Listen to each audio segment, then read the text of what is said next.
Apakah dari zaman Rasul, Al-Quran sudah ditulis dan dibukukan seperti sekarang? Apakah pengumpulan dan pembukuan Al-Quran menjadi seperti sekarang berdasarkan izin Rasul? Lalu bagaimana caranya?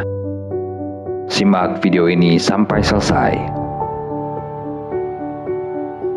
Selama periode kenabian Rasulullah SAW, para sahabat mengumpulkan Al-Quran dengan dua cara. Pertama, dengan menghafalnya, dan kedua dengan menuliskannya. Para sahabat begitu antusias dalam menghafal Al-Quran. Lebih dari itu, mereka juga sering membaca Al-Quran dan menjelaskan kandungannya di depan umum. Dengan itu, tak heran jika para sahabat Nabi banyak yang hafal Al-Quran. Mereka menyimpan dengan baik Al-Quran di dalam hatinya. Dalam hal menulis Al-Quran, saat itu Nabi Muhammad SAW sendiri pun memiliki tim penulis wahyu yang ia tugaskan untuk mencatat ayat-ayat Al-Quran yang ia perintahkan. Selain itu, banyak juga sahabat yang menuliskannya sendiri di pelepah pohon kurma, tulang, atau kulit binatang.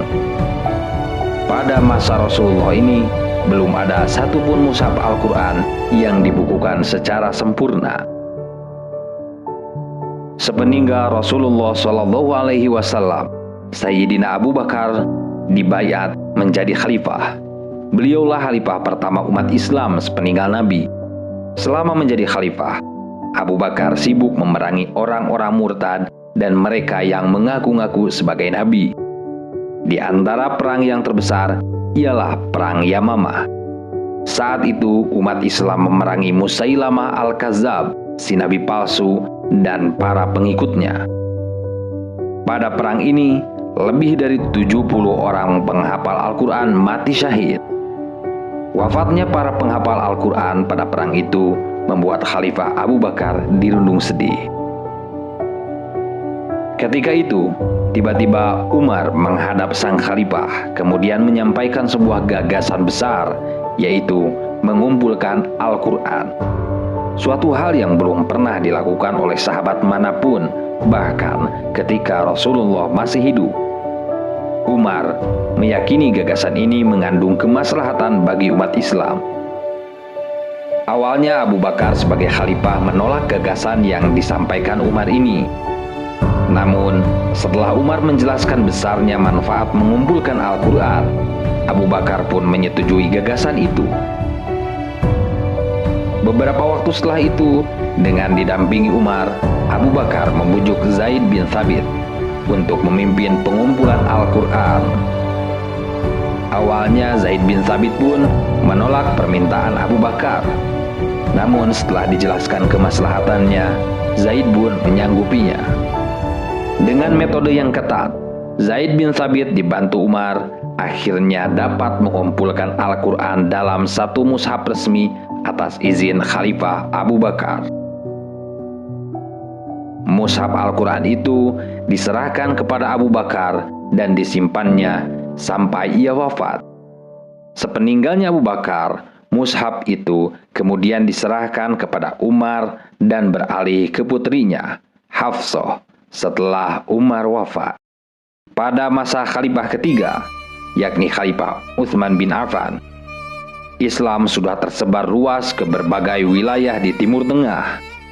Ketika itu, di setiap wilayah terdapat bacaan atau qiraat yang masyhur yang diajarkan oleh para pengajar Al-Quran di wilayah masing-masing.